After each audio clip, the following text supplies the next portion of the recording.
Hello, beautiful, beautiful multi-dimensional beings, quantum access beings. Welcome back, or hello if you're new, to another channel reading and message for you, beautiful souls. Like I say all the time, I read for the rising souls of the collective.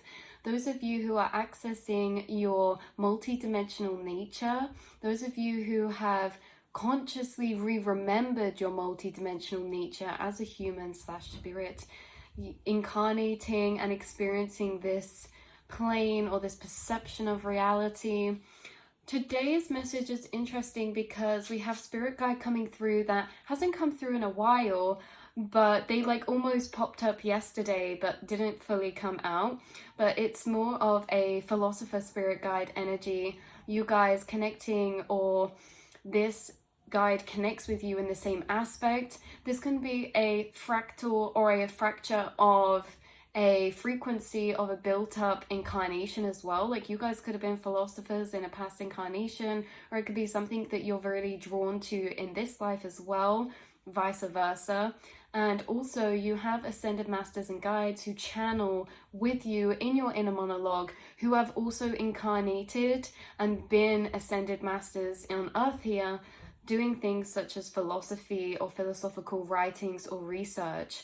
Now, the guide coming through could be known as Confucius. For some of you, this guide tends to shapeshift forms, but they could send you a lot of bridge synchronicities, or if you meet them in meditation, they could meet you on a bridge or in a botanical garden. This can also relate to a green dragon spirit guide, or also Merlin comes through quite strongly as well, but with a separate energy. There's this sense of sorcerer's apprentice coming through, and how you could have a spirit guide in your team who you were an apprentice to in another lifetime, and you did work together. Maybe it was an artistry apprentice, maybe it was a philosophy apprentice, something in that region or in that type of energy. And yeah, they could still assist you, or your higher selves could still be connected because you agree to do soul work of this nature in every lifetime. Sometimes you incarnate together and sometimes not, but also at a higher self level you recognize that we are all vessels that withhold and hold within them the collective subconscious of the entirety of consciousness. And so you can connect with others' frequencies, or you can connect with frequencies of consciousness through different vessels and in different lifetimes and in different forms, and not singularly segregated or separated to necessarily being a particular incarnated vessel. This is like you actually channel and communicate with, I'm actually getting a download from these guys that you channel and communicate with all types of souls through different vessels, that we can consciously channel through different people. Like if you have a conversation with another person and it's just you two in the room, you might not be the only ones in that conversation. There can be this joined awareness of tuned in awareness that can be bouncing of thoughts between consciousness and consciousness. And you know, your vessel is expanded, and you can also hold inside you many different fractals or many different frequencies of aspects of consciousness. And remember, as vessels, we're just channeling aspects or frequencies of consciousness, so they can come up through multiple different people or in multiple different forms or incarnations. But I do think that particular vessels have been chosen to channel or to be inhabited by certain frequencies, and that their vessels do connect or work with one another in incarnations as well. But you guys have this philosophy energy to you. I'm getting into the actual message. Why it always cracks me up when we tune into these philosopher energies is because there's always like paradoxical energy or riddle-like energy involved. What I was channeling through from your higher self or your philosopher energy or your philosopher spirit guide was, to what extent are we not aware of how much we are aware of? And this is so interesting because it came through in both opposite ways that create one another, that we're going to channel into. To what extent are we not aware of how much we are aware of? What your higher self translates that into is, the more that you know, the less that you know. The more awareness you have gained, the more that you can be aware of how much we are not aware of. So you see, the more awareness we gain, the more unaware we feel. And it's very interesting because this statement coming through. To what extent are we not aware of how much we are aware of? I just keep hearing you say that. To what extent are we all not aware of how much we are aware of? Not everyone is aware that there is blindness to our awareness. This is the first gateway to pass through. And we have about 3 gateways that you've passed through, and this is the first one. Not everyone's aware that there's a blindness to our own awareness. Now, I think that you are very aware that there's a blindness to our awareness. Some of this is connected to your experiences in the physical realm, and some of this is really just pertaining to your level of consciousness. Some of you may have experienced or gathered this observation that we're not all aware of ourselves because you may have observed this within other people growing up, and it may have been reflected into questioning, or what am I not aware of about myself? Because people say things that can sometimes be hypocritical, or people say things that are really just a reflection of themselves without them realizing. You seem to have always been at this higher level of seeing this and always actually been aware that we're not aware of everything. Now, not everyone is aware that we're not aware of everything. In fact, the ego and the mind find stability and less triggering when it thinks it knows itself entirely, and when it thinks it's in itself, so it knows itself. But you guys know that just because you exist inside the self or in the collective space doesn't mean that we've explored all of that collective space. And so you have passed the gateway that is basically saying that you are aware, and you're aware so much that you're aware that you're not aware of everything about yourself, reality, or life around you. And then at the same time, this was flipped the opposite way at saying, at the same time, not everyone is aware that we are aware of so much more than we think. So as much as you've become aware of how much we're unaware of, you've actually awoken to the awareness that we're aware of so much more than we realize as well at the same time. And this is why it's paradoxical in nature, because one actually creates the other. But so you're aware that we're less aware and we're more blind to ourselves than we realize, but you're also aware that as humans and souls, we are aware of so much more than we give ourselves credit for. We pick up on a lot more information than we can consciously process a lot of the time. So you're also aware that we are consciously or subconsciously processing a lot of information that we're not consciously aware of as well. And I guess they're the same thing. We're aware, we're not, you're aware that we're not aware of so much, but you're also aware that we are aware of so much more because you're aware of what we're not aware of. See, it gets grouped together. You're aware that we're not consciously processing everything, therefore we're blind, but in that same aspect actually adds to the energy of us gaining or having a bigger awareness or expanded awareness because of what we can group together in the essence of feeling of how much we are not aware of. It's like, can something exist if it doesn't exist? It's like something can't not exist without, something cannot not exist without it existing. It's like a paradox. And this is a lot of the time what your philosophical guides bring through is this sense of paradoxical nature, because they are at the level of understanding that opposites, or the law of measurement, everything creates one another and everything is actually the same. Although we could see opposites as completely opposite, they are actually the same. And this brings through a video I watched a while back about this scientist explaining why white and black are actually the same color, especially on a film or a movie projector, because black is actually or white is the absence of the light there, or something like that. If you research into it, we find that actually they're the same thing in kind of mirrored ways, but they become the same. And so it's like everything is nothing. Nothing is everything, because to refer to nothing, we have to refer to everything, because nothing encompasses the absence of everything. This is the nature of thinking that's coming through. And I don't know if I'm tuning into a particular stream of consciousness or a moment in time that you're entering either recently or moving forward, which is basically you entering this paradoxical questioning. You enter these paradoxical questionings that lead you back round to the beginning. The beginning and the end is the same. So it's kind of interesting how you're tapping into this layer of dissolved separation where opposites start to connect to create one another, but also to be one another, or to refer to one another, or to have them both existing within one another. This is about you transcending and ascending to high levels of vibration, because in higher frequencies, separation begins to dissolve. So concepts or understandings we have about one thing or another start to join together. You're entering these paradoxical spaces of loop that conjoin seemingly opposite energies to see them as one and the other, or one and the same. Nothing is everything, everything is nothing at the same time. This, you also are channeling through now, what's the point? There is no point, because we create the meaning to everything. But in that sense, there is no point, that can also be seen as two ways. There is no point to anything, or there is no point, meaning we create the meaning to everything. So it's very interesting at the loops that you kind of bring through. So this is saying that at the same time, not everyone is aware that we are aware of so much more than we think until we tap into it. For example, when we are aware, we are not aware. When we are aware, we are not aware. Awareness comes through as conscious recognition.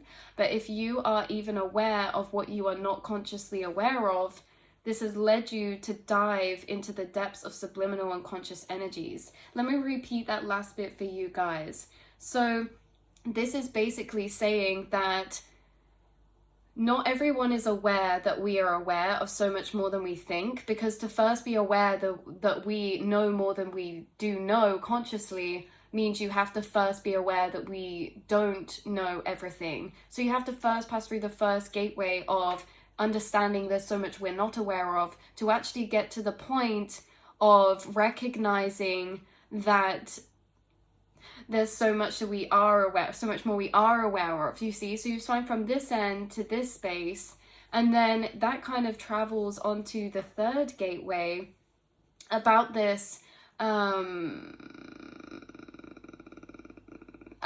whole dynamic of creation between the two. Now, what I said about this being intertwined with some of your incarnated experiences is that this is basically saying that what we're focused on here is your awareness, and is your level of awareness. And I think that you've incarnated with a certain degree of higher awareness, but you've also had experiences that have trained your mind to be more attuned with this. Why? You guys may have experienced karmic cycles or dynamics intertwined with this higher spiritual path of dissolving and unpicking reality by having certain karmic dynamics and experiences that were involving subliminal energies, subconscious energies, secrets, or hidden energies. Now, this could have been around you at some point or other in time, whether it was seen as like negative and malicious, or like protective and good intention. You've had to suss out hidden energies within people and situations,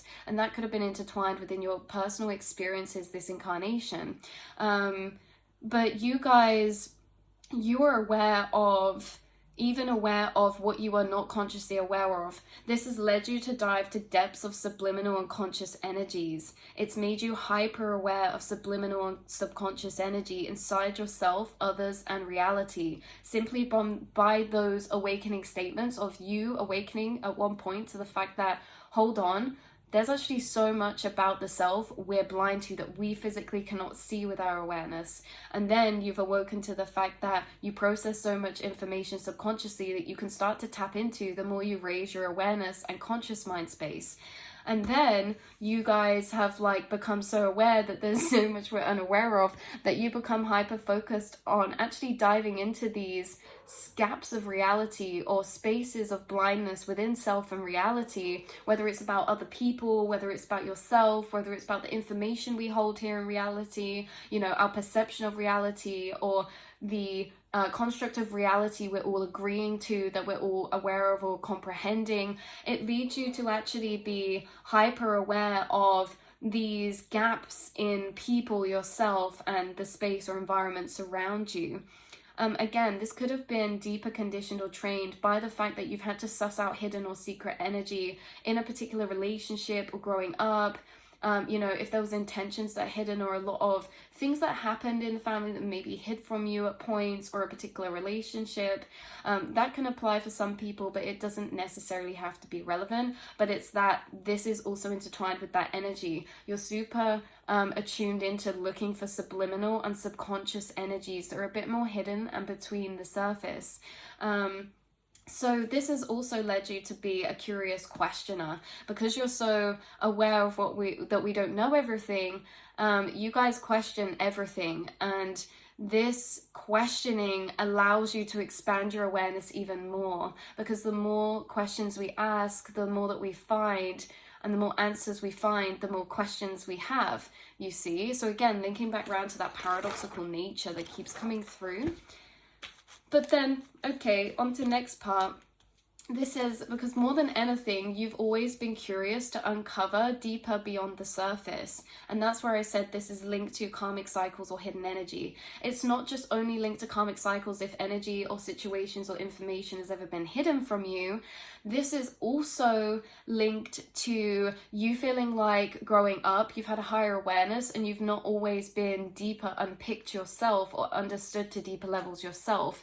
Therefore, you try to understand other things or other people to deeper levels as well. So there's two almost subconscious, quite core programmings that are intertwined with this energy of your awareness, unpicking to subliminal or in between the lines with people, reality. And you see how this can apply in dynamics of relationship, but also intertwining with your spiritual path of reality, your perception of reality, and the truths of maybe laws and physics we hold here. Because with this philosophical thinking, it's also psychological, but it's also metaphysical. So that's the both ways that it comes out. Psychologically and metaphysically, you tend to be a curious questioner for the things that we feel are undiscovered yet, or that we're blind to, because it's something you've always been hyper aware of, that we're blind to certain parts of self because you see that in other people, and also you find that within yourself. By being the higher observer to self, you start to review and reflect upon things or yourself in ways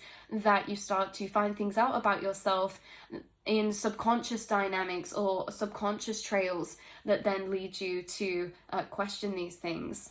So this is like your awareness looks for hidden or subconscious information very automatically, and you find the hidden deeper energy of situations, people, reality, known truths a lot more interesting than the surface. Your awareness actually gets enjoyment out of this too. Your awareness actually gets a lot more intrigue and interest on things that are in between the lines, or things that are ambiguous and still yet to be discovered, or that have not been fully unpicked yet. Your consciousness and awareness naturally also likes to unpick and unravel and understand things to a full and encompassed capacity. Okay, it likes to understand things in an interconnected capacity, and your awareness actually gets a bit of agitation when you don't understand something, or something is left with intrigue or questioning, because you guys are naturally curious and are naturally questioners, and you naturally like to understand things as well. Now, this part of you that naturally likes to understand, you like to understand, that was highlighted by Spirit, because this is something natural to you that not everyone has this urge, and not everyone needs to understand, and a lot of the time people can live in the ignorance is bliss. But it's interesting, because I do feel like if you know something, you can't ignore it within yourself. And it's like, did the cat kill curiosity, or did the curiosity kill the cat? You'd ask the question even if you didn't like the answer, because you'd know that there is an answer and you still want to know. This is the thing that comes through. So your consciousness and awareness, it likes this. It likes understanding things to a fuller capacity, and your awareness unpicks everything because it wants to understand. Not everyone needs to understand, like we said, but your soul almost cannot rest. It cannot energetically leave cycles or pools of spaces of reflection or programmings until they're fully understood, because understanding something means taking our awareness and traveling and moving it through its interconnected points of cause and effect, or in the interconnected points of programming. And so you like to untangle energy, you like to unravel energy, you like to hold and understand energy interconnectedly inside yourself. And if you don't, and there's tangled energy, it's like you subconsciously feel that and you like to unravel it. Being more aware or more sensitive means you're more aware of tangled or subconscious or fogged energy inside yourself. So you need, or you feel the need to understand it, because it's something that would weigh on your subconscious mind, and that you would feel weigh on your subconscious more than someone who's less tuned into their subconscious. Becomes easy to ignore it because we don't have to hold that weight of tangled energy. Being so sensitive means that you're extra aware of what's inside your subconscious. So there's certain things that you actually like to tidy through, or to understand, or to work through, that's very at the forefront for you, even if it's subconscious or subliminal energy. So, or little things. Yeah, you like to understand even the little things are deeper and interconnected, and that you feel that. So, yeah, I think that this leaves you gaining much more from particular situations, people's dynamics, experiences, life lessons, because you're thinking into things deeper, you're interconnecting things deeper. You've actually learned more about yourself, the subconscious collective mind space, psychology, philosophy, programmings. By wanting to fully understand things to a deeper capacity, you actually take more from your experiences. And again, this is not a choice. This is not something that we're saying, okay, I want to gain everything from my life lesson, so I must sit down and review this. This is like things will bug you, and you will literally think through them until the energy is untangled, and it won't be untangled until you fully understand them.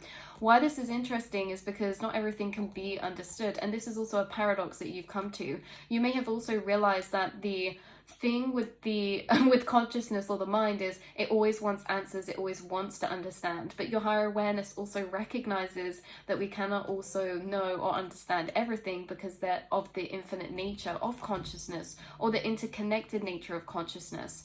And you also are aware that there's no right or wrong, there only is interconnected points of information that we can loop and travel round through eternally and forever. So it's interesting, because as much as you like to understand things to its fullest capacity, you're also aware that you like to understand things to its fullest capacity of the information and the time in which you're given. You also are not frustrated about not having all the answers, but you like to unpack energy and understand it to the level of which you can, right? And as long as you've done that, that's when you feel good. You don't need to know all the answers as to why this or someone else, this or this or this, but you can understand it to the deepest level of which the energy is laying inside of you, and that helps you a lot. And you also understand that things tend to unravel through time, and we tend to go on these journeys of understanding through time. So there's a lot of balance here coming through. This isn't like a quest to find all the answers in order to find some sort of enlightenment or peace. This is really just the process of how you travel, or how your vessel holds energy, and how you're more sensitive to your subconscious. And so the energy you hold in there, it's like you like to keep your space tidy, otherwise you start to feel overwhelmed. And you do that by not consciously doing that, but you do that because things will weigh on your mind that will consciously run out inside your mind, and the more that you run through them, the more that you unpick them or unravel them and see different lenses and views to things. So this is like the way that your energy holds, the way that your vessel holds energy, is it's always untangling it, it's always unpicking it, it's always unraveling it. And you tend to do that with anything your awareness starts to tune into, with people, situations, concepts, outlooks, perspectives. You do this with everything. Once your awareness sinks its teeth in, you start unraveling, you start unpicking. And again, this is something that your awareness is you could look at a lower level to say is trained to do by certain experiences and conditionings or situations you've been in, but you could also say you were incarnated this way to a certain degree as well, because you have always had a deeper awareness, because if you didn't, you couldn't be aware in the first place that others or yourself are blind to certain things, right? So it's almost chicken or the egg in that way as well. Anyway, that's where we're going to be leaving this message and reading today, beautiful souls. I love you so much, and yeah, this is really beautiful, because the last point we were going to say It's a part of your alchemist ability. You like to unravel and untangle energy, and it's a natural thing for you. And you are actually a healer because of this, because your awareness is naturally unpicking and untangling energy and alchemizing energy in this way without trying. And you do this for others. When you want to understand something, you're actually in a process of alchemy. So you naturally are alchemizing for yourself and for others, and you have a lot of alchemized points of information and interconnected understanding because of the fact that through life you always have to understand things or situations to the deepest capacity before you can lay them to rest or move forward. So again, that be with truths of reality, people, things, places, whatever it is. So I love you guys so much, and I will see and speak to you all in the next reading. Mwah.